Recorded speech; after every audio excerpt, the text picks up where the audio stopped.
El día de hoy eh, vamos a charlar un poco acerca de congelamientos. ¿Listo? Ya hemos venido hablando un poco de hipotermias, un poco del mal agua de montaña. Para completar un poco esta terna, vamos el día de hoy a hablar sobre congelamientos, sobre los tipos de congelamientos, qué factores predisponen a un congelamiento, cómo podemos detectar un congelamiento, cómo los clasificamos este tipo de congelamientos y finalmente miraremos el manejo de los diferentes estadios en el congelamiento y al final, como siempre, responderemos las dudas que surjan en el momento pues por cada uno de ustedes. ¿Listo?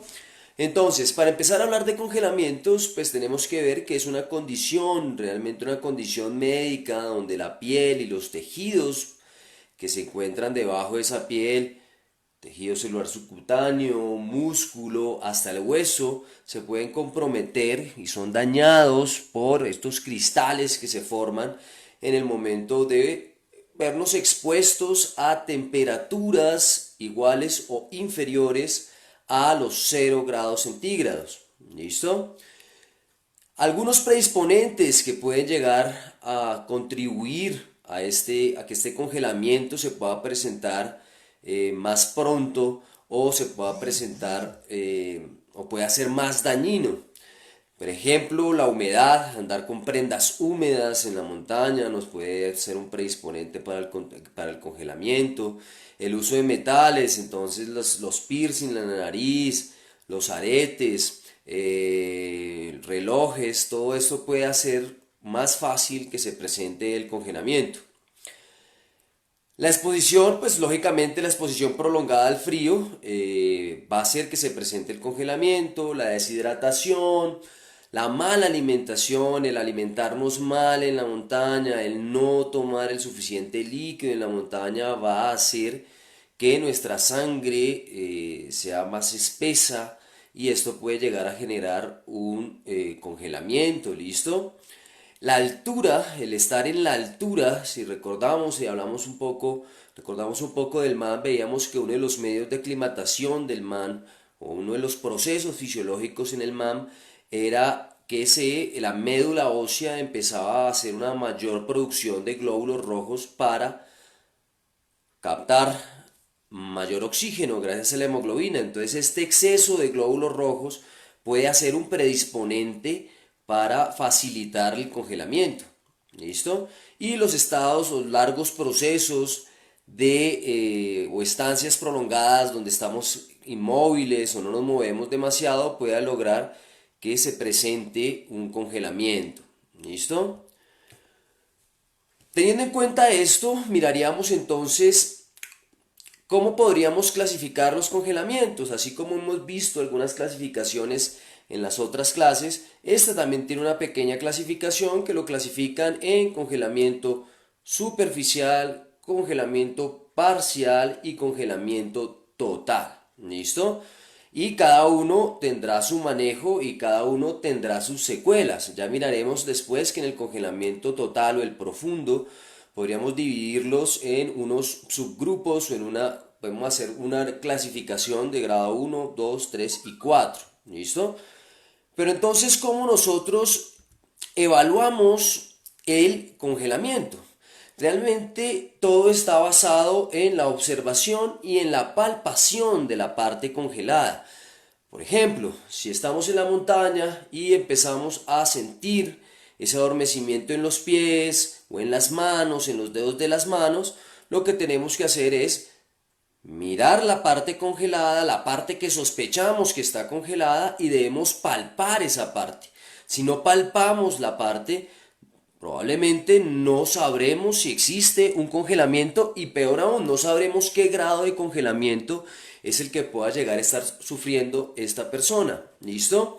Ideal que comprobáramos algo que en áreas remotas conocemos como el MSC distal, que es mirar la movilidad, la sensibilidad y la circulación de la extremidad afectada. Entonces miraremos en punta de dedos, miraremos si hay una buena movilidad, si hay adecuada sensibilidad, si la circulación está comprometida.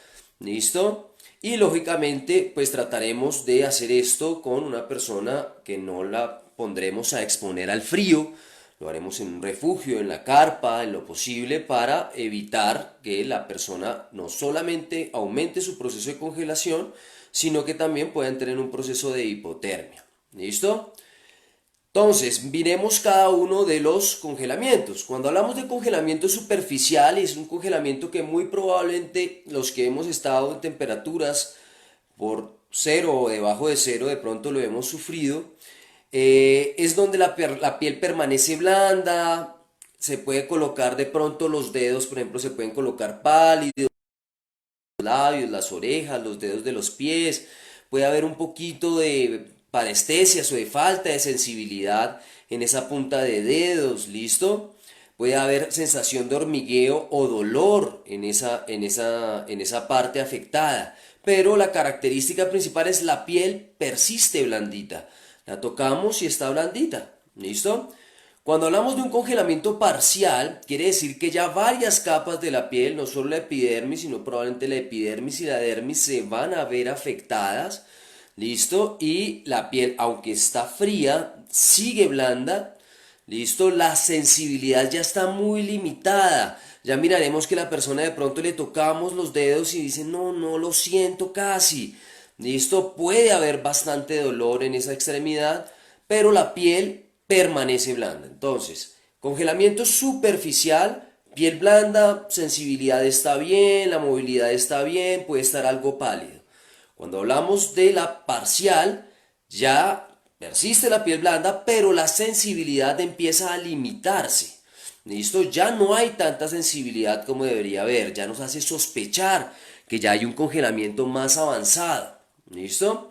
Y cuando hablamos de un congelamiento total, quiere decir que todas las capas de la piel que puede llegar inclusive hasta el hueso se ven afectados, se congelaron.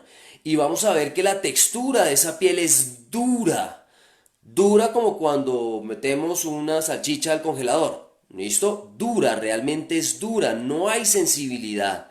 Ya probablemente en ese momento del congelamiento el dolor pase a ser algo secundario.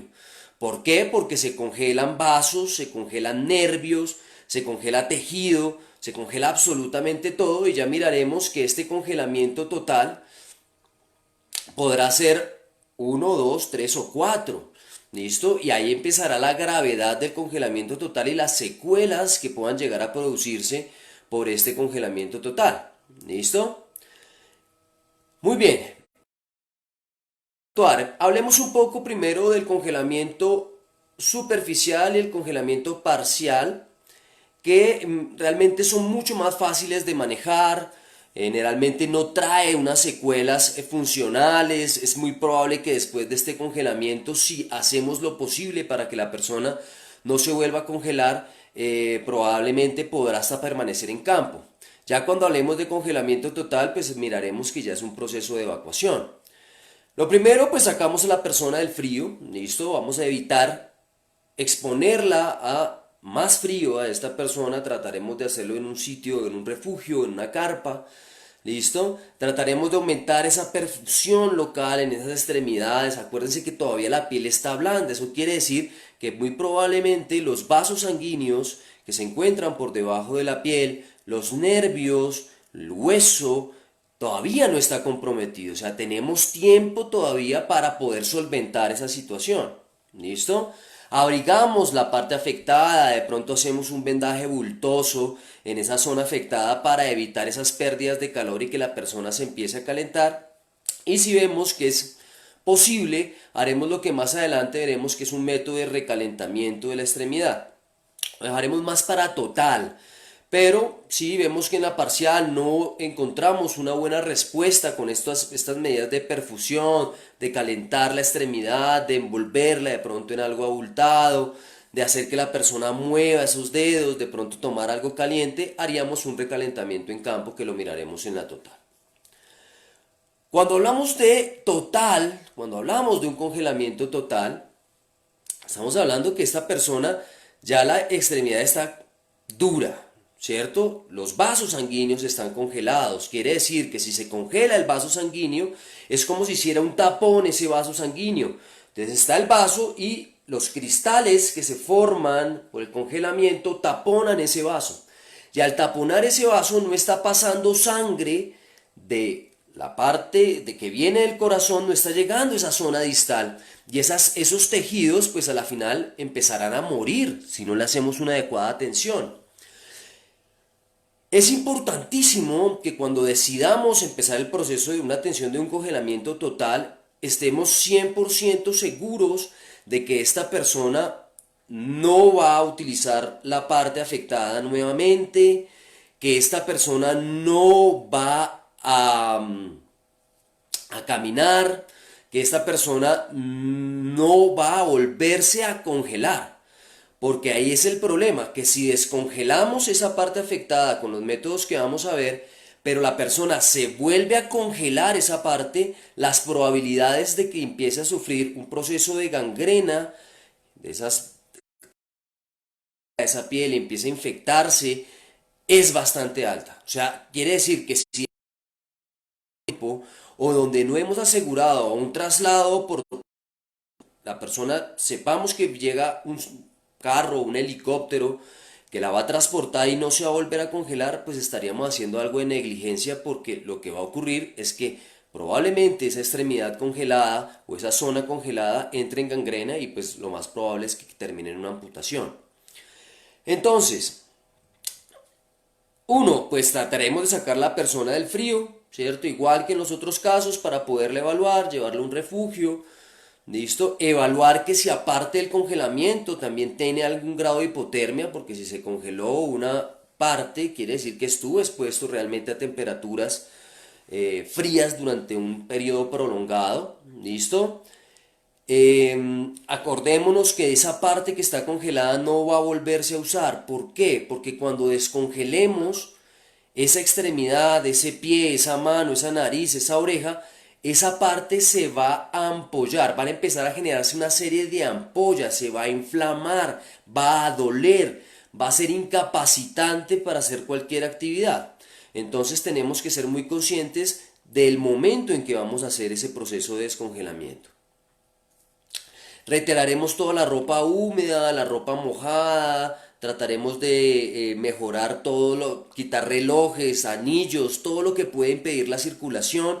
Y recordemos que si digamos yo tengo y esta mano es la que se me congeló, debería quitarlo antes de hacer el proceso de descongelamiento, porque esto se va a inflamar y se va a inflamar bastante.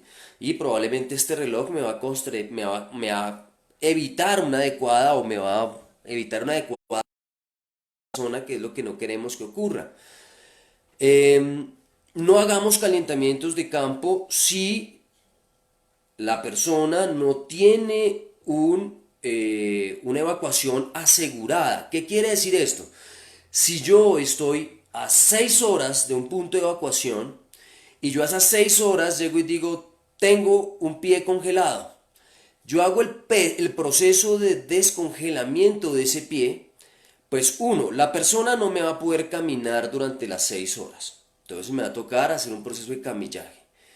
Dos, esa parte afectada, la probabilidad es tan alta que se vuelva a congelar que probablemente se congele y la persona entre en un periodo, en un proceso de gangrena y termine con una pérdida ya sea de tejidos blandos o tejidos óseos. Ya miraremos cuáles serán los porcentajes dependiendo cada grado. ¿Listo? Entonces es lo más importante, estar seguros de que cuando hagamos el calentamiento, la asistencia, la persona pueda salir, llegue un medio de transporte que pueda transportar a esa persona a un centro hospitalario. ¿Listo? Entonces, ¿cómo haremos nosotros ese calentamiento de campo? Lo que se dice es que se debe sumergir la parte congelada en agua caliente, más o menos entre 38 a 40 grados, no más de 40 grados. No se ha visto realmente que haya un beneficio con que el agua esté más caliente de los 40 grados. Puede antes generar más daños. Algunos autores recomiendan que esa agua que calentemos la diluyamos también con algo de yodo povidona, listo, para poder empezar todo un proceso antiséptico de esa zona, listo. Y deberíamos sumergir la extremidad manteniendo la temperatura del agua. Quiere decir que es probable que tengamos que estar calentando agua o derritiendo nieve constantemente para que esa agua se mantenga a esa temperatura. No puede disminuir la temperatura mientras que estemos en el periodo de recalentamiento. ¿Listo? Eh, ¿Cuánto tiempo lo vamos a dejar? Más o menos una media hora a una hora se puede dejar la parte afectada las veces que sean necesarias al día. Algunos dicen de 2 a 3 veces, pero las veces que sean necesarias hasta que veamos que la textura de la piel se coloca blanda. Recordemos que en el momento en que vamos a hacer ese recalentamiento, vamos a ver que la zona se va a empezar a ampollar, van a salir ampollas en las zonas que se congelaron, y va a ser bastante doloroso. Por eso se recomienda siempre dar algún analgésico. Algunos hablan de ibuprofeno, otros hablamos de aspirina. Yo recomiendo más la aspirina como por su componente antiagregante plaquetario, nos ayuda a hacer como que la sangre, entre comillas, se vuelva más delgadilla y hace que pueda pasar por esos cristalitos que se formaron, cuando se hace que haya mayor perfusión hacia la zona distal. Y probablemente esta persona, posterior a su congelamiento, seguirá tomando aspirina durante algunos días para mirar el proceso del congelamiento, lo que se llama la maduración del congelamiento. Cuando hablamos de nariz o de orejas, ¿listo? Pues no podemos llegar y sumergir la cabeza en agua caliente o la oreja en agua caliente porque va a ser muy complicado. Lo que hablamos es de unos paños calientes. De esa agua que tenemos en solución con yodo povidona, haríamos unos paños con un trapito húmedo, calientito, se enfría, volvemos a colocar y así constantemente hasta lograr que la parte congelada se descongele. ¿Listo? Y importante siempre el analgésico local. Esto siempre es importante. Cosas a tener en cuenta antes de ver la clasificación del congelamiento total. Uno, evitemos siempre el recongelamiento. Es una premisa clave. No descongelemos hasta estar seguros que esa extremidad no... Si por ejemplo yo no tengo el congelamiento en una pierna, en un pie, sino en una mano, entonces de pronto dicen, no, pero es que sí, nos toca caminar 3 horas, pero pues como es en una mano, entonces podemos de pronto solventar que no se nos vuelva a congelar y la persona va a poder caminar. Podemos hacerlo, podemos hacer el recalentamiento en campo, un recalentamiento antes mucho más oportuno, pero deberíamos hacer un vendaje muy abultado con pedazos de tela, con un pedazo de sleeping, de pronto un aislante, o sea, algo realmente abultado para estar 100% seguros de que esa extremidad no se nos vuelva a congelar. ¿Listo?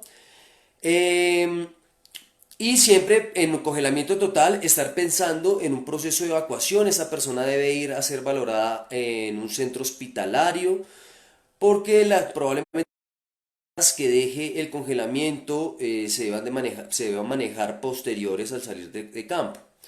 ¿Listo? Y pues como siempre, la prevención es el mejor de los tratamientos.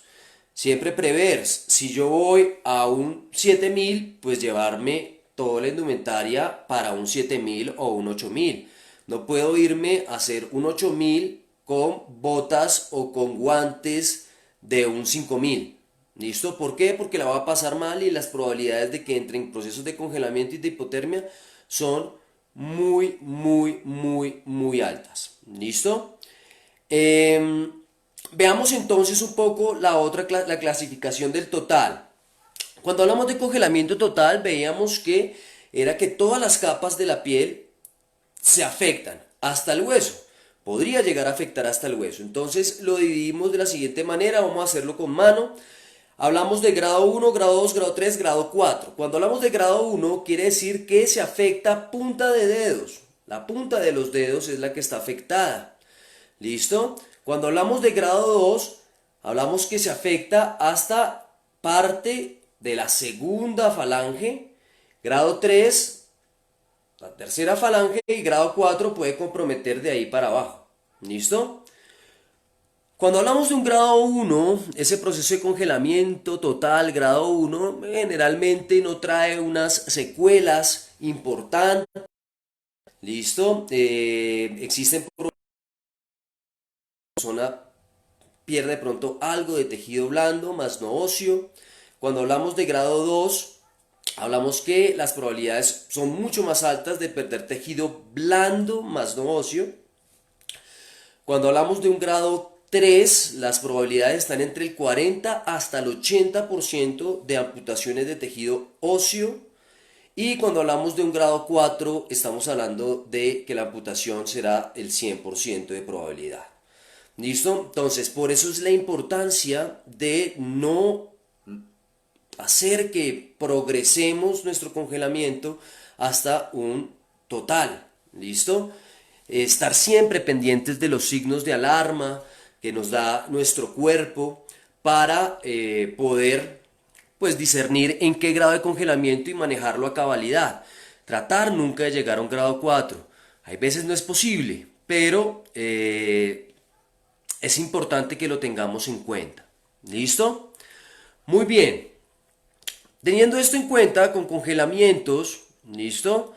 Es un tema corto, es un tema sencillo, ¿listo? Pero sí creo que es un tema que genera muchas preguntas. Entonces, podríamos pasar a la zona de preguntas y así vamos hablando un poco más acerca de estos congelamientos. No sé qué preguntas tengamos. Hay una sola pregunta en el momento de Víctor Manuel Bonilla y dice, ¿se pueden usar adhesivos toe warmers para evitar el congelamiento en que se esté presentando superficial o parcial? No, realmente los adhesivos que nos nombran son adhesivos que se utilizan mucho para fisioterapia. Tratan de mantener, es más como el músculo, de pronto dar un poco de calor al músculo, pero no son recomendables los adhesivos frente a los procesos de congelamiento, ni siquiera ni superficiales. Lo mejor en un momento de un congelamiento superficial o parcial, aumentar esa perfusión local, cambiar los guantes, cambiar las medias, mirar que las botas no estén húmedas, de pronto generar calor con alguna manta, un sleeping, listo para evitar este tipo de congelamiento. Andrea Escobar, ¿aspirina es anticoagulante? La aspirina no es un anticoagulante, es un antiagregante. Lo que hace es que evita que esas plaquetas en el momento en que se forme una lesión se junten para tapar más esa zona. Entonces hace que esa sangre sea como un poquito más diluida. ¿Listo? Se ha visto que hay algunos casos como un anticoagulante como la heparina, ese sí es un anticoagulante, pero no se ha visto realmente un efecto muy probado frente a los congelamientos. Se ha visto que puede llegar a disminuir la probabilidad de tromboembolismos pulmonares secundarios al congelamiento, pero no se utiliza. Antes se utilizaba muchísimo, ya no se utiliza tanto, se utiliza más la aspirina como antiagregante y otro antiagregante que se utiliza mucho es el diopros. Se recomienda mucho empezar a usarlos en las primeras 12 horas posteriores al congelamiento, o sea, en esas 12 horas tiene un mejor, da un mejor resultado si se empieza a utilizar antes de que se terminen esas 12 horas. Robinson Buitrago, ¿se puede aplicar algún tipo de pomada caliente? Realmente la pomada caliente lo que genera es más un calor local. No es algo que realmente me va a ayudar a mí a descongelar una parte y más en un congelamiento total. De pronto en un congelamiento superficial pueda llegar a generar esa sensación de calor. ¿Listo? Pero no la recomendaría, ¿listo? No recomendaría tanto una crema caliente para un congelamiento. Andrés Gómez, ¿el color de la piel es un indicador? Muy bien, Andrés, sí. El color de la piel es un indicador clave, de pronto no lo nombré y miraremos que está primero como un rojizo o pálido en los congelamientos superficial y parcial, y cuando hay un congelamiento total vamos a ver un color similar a la madera sin la corteza, como blanquecino, ¿listo? Que ya nos indica que puede haber un congelamiento total también. Muy buena pregunta. Daniel Vélez, ¿a mayor dosis pierde efecto antiagregante? No, no. Lo que pasa es que existe en la aspirina, se utiliza de 100, hay de 325 que acá en Colombia casi no la conseguimos, y la de 500, acá generalmente conseguimos de 100 y de 500. La de 100 se utiliza como antiagregante plaquetario, generalmente para personas que tienen alguna situación en su sistema circulatorio, hipertensión, alguna arritmia, bueno, algunas cosas que pueden llegar a prever cosas más adelante. En el momento del congelamiento utilizaríamos la de 500, que nos da el componente antiagregante y además nos da el componente analgésico importante, porque un congelamiento total después del descongelamiento va a doler, y va a doler un montón, o sea, va a ser realmente doloroso, y tenemos que estar conscientes que sería ideal darle un analgésico. Oscar Moreno, ¿se han reportado casos de congelamiento en los nevados? Mm, acá en Colombia realmente se han visto algunos congelamientos, pero congelamientos superficiales, de pronto un congelamiento parcial. Sí se han visto muchos congelamientos acá en Sudamérica, sobre todo en Cordillera Blanca, en Perú, en Bolivia, sí se han visto casos de congelamientos y congelamientos totales, grados 3, grados 4, con amputación de alguna parte de la extremidad. Catalina Rosero, ¿existe alguna condición de salud o de preparación que predisponga a los congelamientos? Existen algunos componentes propios de cada persona, componentes genéticos de cada persona que puedan llegar a ser una predisposición para el congelamiento. No es que si tú no estés preparado, no tengas una buena capacidad o hayas hecho un adecuado entrenamiento, te va a dar un congelamiento. Sí se ha visto que las personas que han sufrido de congelamientos antes sí están más predispuestas a sufrir de congelamiento posterior, pero realmente depende más de cada persona y del equipo que llevemos a la montaña. Depende más de la prevención que hagamos frente al congelamiento que los predisponentes que yo tenga. Sí se ha visto también un poco que el consumo de alcohol, el consumo de algunas drogas pueden predisponer al congelamiento, sobre todo por los procesos de deshidratación y la mala alimentación, lo que hablábamos, y la falta de hidratación. Pero cosas físicas por un entrenamiento no te predisponen ni tampoco te salvan de un congelamiento. Lo único que realmente nos ayuda es una adecuada prevención. Andrés Gómez, si se está en mucha altura con una persona que está sufriendo congelamiento, ¿es mejor bajarla a un campo base aún con las partes congeladas? Sí, muy bien, muy buena pregunta. Sí, ¿por qué? Porque en ese momento es probable que esa escena en donde se encuentran no sea una escena segura. No se va a poder hacer un recalentamiento en ese momento. Es probable que si hacemos el recalentamiento, digamos llegando a la cumbre, pues la persona de allí hasta que lleguemos a campo base no va a poderte caminar o se va a volver a congelar. Entonces siempre asegurarnos que en el lugar que hagamos el recalentamiento de campo sea un lugar en donde estemos sólidos, estemos seguros y que esté asegurada una evacuación. Por ejemplo, que pueda llegar una mula, que pueda llegar un carro, que pueda llegar un helicóptero, listo, que la persona no vaya a tener que utilizar esa extremidad o esa parte afectada para que no se vuelva a congelar. Néstor Eduardo Peñaranda, ¿cuál debe ser la dosis de aspirina? Néstor, la dosis de aspirina que se recomienda es iniciar con tabletas de 500 más o menos cada 8 horas, listo. Ya después, cuando pase todo el proceso de campo, se utilizan ya dosis, se hacen otras cosas ya prehospitalarias e intrahospitalarias, ¿listo? Sodic, ¿Hay más susceptibilidad de congelamiento si han habido episodios leves en el pasado? Sí, sí, lo que decíamos, esa predisposición que puede quedar en una persona que ya ha sufrido episodios de congelamiento, va a tener una predisposición a generar nuevamente un congelamiento. Asimismo, una persona que ha sufrido un congelamiento, de pronto que no haya tenido pérdida de tejido, pero que sí haya tenido un congelamiento, va a ver que durante varios años puede tener una pérdida de sensibilidad en la zona afectada, pueden algunas haber pérdidas de movilidad, ¿listo? Entonces siempre estar pendientes de eso. Gelusar, ¿la cianosis es predisposición al congelamiento? Listo, la cianosis hace referencia a que esa parte se coloca de una coloración o una tonalidad muy azulada o morada, y eso es generalmente se da es por una vasoconstricción periférica que hace que no esté llegando sangre a esa extremidad, tratando de mantener la sangre en la parte central. ¿Qué es lo que nos dice la cianosis? Lo que nos está diciendo es esa zona no está llegando la adecuada oxigenación por la sangre, ya sea por el frío o ya sea porque va a iniciar un proceso de congelamiento.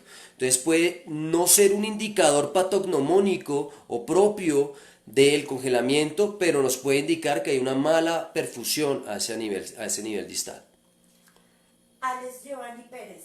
Cuando no sentimos las manos en su totalidad por un tiempo determinado, es una señal de alerta alta. Ejemplo, cuando no tenemos guantes primera capa y vamos a colocarnos los crampones y nos quitamos los guantes para nieve. Sí, ese es un signo, es esa pérdida de sensibilidad en donde deberíamos empezar a evaluar ya esa extremidad que probablemente pueda ya estar en uno de los grados de congelamiento, ya sea un superficial o un parcial, probablemente no total. Y acordémonos, congelamiento superficial, la piel permanece blanda, la sensibilidad está conservada. Congelamiento parcial, la piel sigue blanda, pero la sensibilidad ya está disminuida, ya esas parestesias, esa sensación de no sentir las manos, esa sensación de adormecimiento y de dolor en las manos. Y congelamiento total, endurecimiento. ¿Listo? Entonces sí, es una señal de alerta. Daniel Vélez. Sugerencias de qué hacer en orejas y nariz congeladas.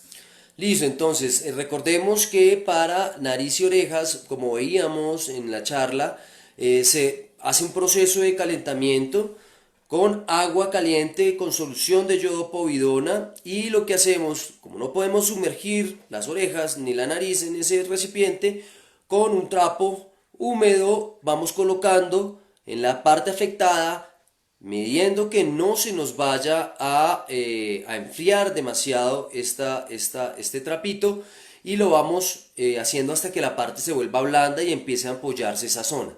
¿Listo? Ideal, después de eso, pues cubrir la zona, y los médicos hacemos algunos vendajes en las zonas afectadas, nos llaman vendajes de congelamiento, pero por ejemplo en orejas lo que se puede hacer es cubrir la zona, colocar un paquete abultado, colocar otro encima, colocar otro gorro y tratar después un buff, bueno, tratar de hacer lo posible para que esas zonas no se vuelvan a congelar. Viejo George, una vez realizado el proceso de recalentamiento, ¿qué es mejor? ¿Dejar completamente quieta la parte afectada o procurar mantener el movimiento? No, cuando ya estamos hablando de un proceso de recalentamiento, estamos hablando probablemente de un congelamiento total. Al hablar de un congelamiento total, recordémonos, ya no se debe utilizar esa parte afectada. En lo posible, no usarla para nada. ¿Listo? Por eso lo que siempre, y vuelvo y recalco, si vamos a hacer un recalentamiento de campo, no lo hagamos en una zona insegura, en una zona en donde no está asegurado un traslado, en donde de pronto la persona te le va a tocar caminar. No lo hagamos. Hagámoslo cuando ya estemos listos, que esté todo preparado, esté seguro y que esté el transporte asegurado para que esta persona no vaya a generar un recongelamiento. Julián Andrés Motato, ¿la saturación de oxígeno nos da indicios de que hay congelamiento? No, recordemos que la saturación de oxígeno nos está diciendo es qué tanto nuestro cuerpo está recibiendo ese oxígeno a nivel de los tejidos. ¿Listo? La saturación se puede ver disminuida por diferentes procesos, no solo por el congelamiento. Es probable que si yo le pongo un pulso oxímetro en un dedito congelado, pues me dé cero, porque no está llegando nada. Pero también la altura puede alterar estas mediciones. ¿Qué recomiendo yo? Más que los instrumentos, muchachos, acostúmbrense a hacer las cosas y a evaluar las cosas sin instrumentos. O sea, no tenemos que tener cada aparatico para cada patología. Recuerden, con mirar y con palpar la zona, probablemente ya sepan de qué tipo de congelamiento está sufriendo esta persona y cuáles son los pasos que debemos seguir. Andrea Escobar, entonces cuando hay un congelamiento, la piel no se oscurece, sino que se pone blanca. Sí, cuando inicia el congelamiento, ojo, una cosa es cuando estamos en campo, que empieza el congelamiento, se puede coger un congelamiento total que, acuérdense, afecta a todos los tejidos, se pone de un color blanco como similar a la madera sin la corteza, pero la zona se congela más o no le hacemos o lo hacemos a destiempo, esa zona va a empezar a sufrir un proceso que se llama gangrena, que es una infección que se va a generar en los tejidos y ese es el color negro que se ven en los procesos de congelamiento y esos procesos de momificación. Si ustedes, por ejemplo, ven y el dedito se empieza a hacer acá negro y se empieza a hacer delgadito y se empieza como a chupar hasta que hace acá un conito. ¿Listo? Pero eso va a ser más adelante de ese primer momento del congelamiento. Si ya la persona lleva mucho tiempo con ese congelamiento en campo, es probable que empecemos a ver unas ampollas, al momento de descongelar unas ampollas sanguinolentas y probablemente empecemos a ver ya ese color negruzco característico de la gangrena. Andrés Gómez, a veces cuando se está caminando en el glaciar, se empieza a sentir la sensación de los dedos helados. ¿Lo mejor es moverlos o cuál es la mejor terapia? Sí, acordémonos que cuando estamos en la montaña, en algún momento vamos a tener un grado de congelamiento pequeño. ¿Listo? Ese primer estado de sentir dolor en los dedos, esa falta de parestesia, estamos iniciando un proceso de congelamiento. ¿Y qué debemos hacer? Activar la perfusión distal, moverlos, ¿listo? Mirar si de pronto las medias no están húmedas y de pronto cambiarlas, ¿listo? Pero el primer paso sería empezar a tratar de ayudar esa perfusión en esa parte distal de los dedos para que no nos progrese a un congelamiento total, que sería lo ideal. Alejandro Castro, ¿es efectivo poner las manos congeladas en las axilas u otras partes calientes del cuerpo? Alejandro, sí es recomendable, pero en congelamiento superficial y parcial. En un congelamiento total, por más que las coloquemos entre las piernas, entre las axilas, no se va a descongelar. Y lo que nos puede llegar a generar o a facilitar es que además del congelamiento, iniciemos, si no tenemos ya, un estado de hipotermia. Néstor Eduardo Peñaranda, ¿se pueden usar el sulfato de sodio para los baños de descongelamiento? Sí, se pueden usar el sulfato de sodio, pero no se les olvide también, de pronto me gusta más con yodo povidona, pero el sulfato de sodio se puede utilizar. Andrea Escobar, ¿tiene alguna relación la hipotermia con el congelamiento? ¿En un páramo puede llegar a un nivel de congelamiento? Puede llegar, acordémonos que en los páramos, en estadios en diferentes horas, pueden haber temperaturas por debajo de 0 grados. Y ya sabemos que la causa principal es estar expuestos a temperaturas de 0 o menos grados. Entonces puede dar. Y que una persona sufra un congelamiento, lógicamente tendremos que evaluar que no esté también con un proceso de hipotermia. Porque si estuvo tanto tiempo en un ambiente frío que generó un congelamiento de una extremidad o de una nariz o de una oreja, es probable que ese frío también esté en todo el cuerpo y haya generado alguno de los estadios de hipotermia que vimos en las anteriores charlas. Entonces toca estar evaluando los dos. Muchos me dicen, bueno, ¿y entonces qué hacemos? Tenemos un congelamiento y una hipotermia, ¿qué manejamos? Lo primero que se va a manejar siempre será la hipotermia y no se les olvide que el congelamiento lo haremos sí y solo si haremos el proceso de recalentamiento, si tenemos asegurado el sitio de traslado del paciente y el paciente no va a utilizar más esa extremidad o esa zona y evitemos que se vuelva a recongelar.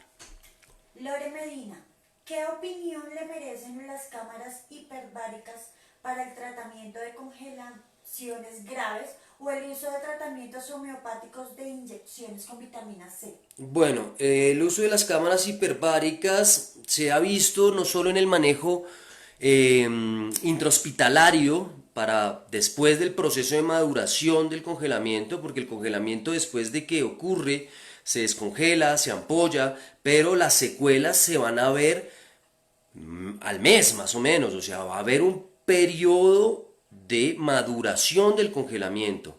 ¿Listo? Por eso, desafortunadamente, en hospitales del mundo, no solo aquí en Colombia, llega una persona con un congelamiento recién congelado y terminan amputándole partes que de pronto no tenían que amputar. Entonces toca dejar un periodo por lo menos de un mes para ese congelamiento y se ha visto que las cámaras hiperbáricas han funcionado porque aumenta, acuérdense que la cámara hiperbárica lo que hace es bajarnos de altitud aumentando esa cantidad de oxígeno que se encuentra en el ambiente y eso va a hacer que haya mayor oxigenación en el momento en esa persona. Por eso se usan también en congelamientos en la montaña. Personas que han tenido congelamientos importantes en la montaña, si se tiene una cámara hiperbárica, los meten a veces en cámaras hiperbáricas para ayudar con esa oxigenación. Funcionan. Las inyecciones homeopáticas de vitamina C, sé que las han utilizado en procesos de congelamiento posterior, o sea, en el estadio posterior, en ese estado de maduración que podrían ayudar. Acordémonos que la vitamina C pues nos ayuda a la eliminación de radicales libres, ¿listo? Lo que hace que pueda favorecer a esos tejidos que pueden estarse dañando. Entonces puede ayudar y yo creo que todo lo que se puede hacer para evitar que uno en un congelamiento total pierda la menor cantidad de tejido, ya sea blando o óseo, pues hay que intentarlo.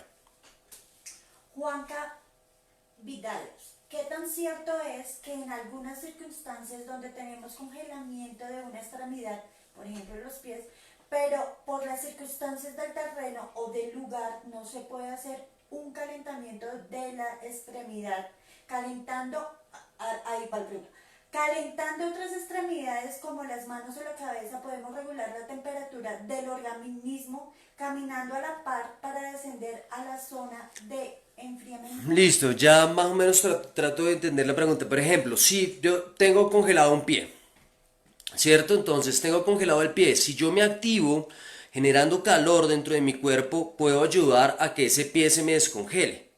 Pienso que es por ese lado. No. Cuando hay un congelamiento total, no va a ocurrir. El pie va a seguir congelado.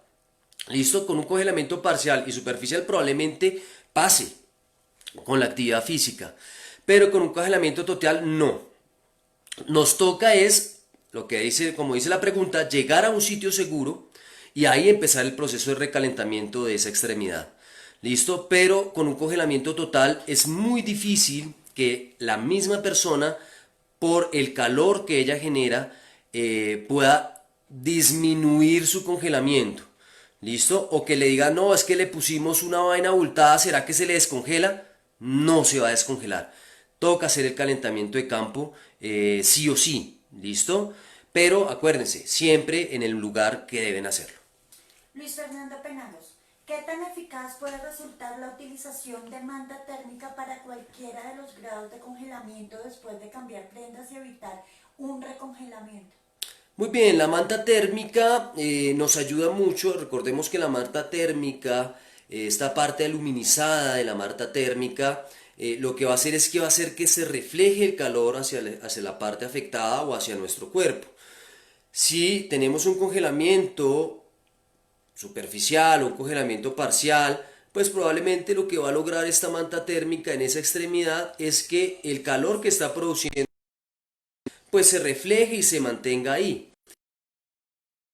Total, si ya hicimos el proceso de recalentamiento, podríamos utilizar la parte de la manta térmica para ayudar al vendaje bultoso que evite que se nos vaya a evitar, se nos vuelva a congelar. Pero lógicamente la manta térmica por sí sola no va a funcionar. ¿Listo? Camila Romero, ¿es posible que se parta alguna extremidad por el congelamiento? Por ejemplo, congelamiento en una mano y se parta un dedo. Eh, las probabilidades son bajas de que yo llegue, se me congeló el dedo y se me caiga el dedo ahí por lo congelado que está, es algo muy exótico, ¿listo? Generalmente el congelamiento no va a llegar a generar algo así, pero sí llegará a dar, te darás cuenta con la parte congelada, por ejemplo una mano que se congeló un dedo, si tú ya ves que esa parte, mirarás el grado de congelamiento que tendrá y te darás una idea del porcentaje que tienes para la posible amputación de ese dedo, pero que se parta por sí sola no. Esa era la última pregunta. Listo, perfecto. Bueno, muy bien, igual como siempre, muchísimas gracias a todos por estar acá. Yo creo que la próxima semana nos va a acompañar también uno de los instructores del Centro de Entrenamiento en Medicina de Montaña Las Agrestes, dictando una charla muy corta, listo, para resolver también algunas preguntas. En el transcurso de estos días colocaremos el tema que se va a dictar también para que ustedes tengan preparadas algunas preguntas. Yo estaré igual presente respondiendo todas las preguntas que ustedes se les lleguen a ocurrir. Y no se les olvide, como siempre, el SEMA siempre será su casa. Listo, me alegra muchísimo que estén acá con nosotros. Sigamos guardados, esta es una opción que nos tocó, pero que nos toca hacer realmente. Y nada, mucho ánimo para todos. Esto en algún momento va a terminar y nos volveremos a ver. ¿Listo? Muchísimas gracias, nos vemos el próximo miércoles y saludos a todos.